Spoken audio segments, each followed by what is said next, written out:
En ces temps de crise économique, l'histoire d'une renaissance industrielle à présent. À Rambouillet, dans les Yvelines, l'ancien site de Continental, fermé il y a 3 ans, reprend vie. La société Nanomakers, spécialisée dans les nanotechnologies, vient de s'y installer et elle évolue sur un marché en plein essor. Antoine Marguet avec Jean-Yves Blanc. Il reste beaucoup de place. Pour le moment, Nanomakers n'a qu'une seule ligne de fabrication et seulement 7 salariés à Rambouillet. Mais dans 5 ans, 200 personnes devraient travailler ici. On est amené à, vous voyez le grand espace vide, on est amené à le meubler avec plus d'équipements pour faire face à la montée en charge de la production.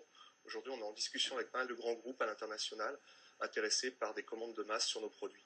Car ici, on travaille sur une révolution, les nanopoudres. Concrètement, on découpe le carbure de silicium, un matériau dur comme le diamant.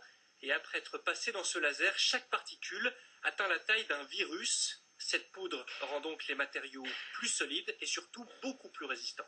On va pouvoir retrouver ces produits au sein de matériaux comme le pneu, par exemple, des caoutchoucs, mais on peut retrouver ça dans le semi-conducteur, on peut retrouver ça dans l'aéronautique, dans l'automobile, dans le bâtiment avec des solutions de revêtement pour le sol, des peintures, du béton renforcé avec des nanoparticules.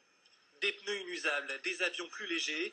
Après 30 ans de recherche, Nanomakers est en fait la seule usine dans le monde à produire ces poudres de manière industrielle avec une qualité parfaite.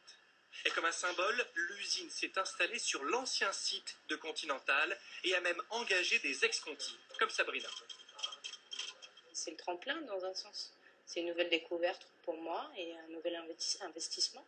Sur le site même où vous travailliez avant? Oui. Ça fait bizarre ou non? Oui.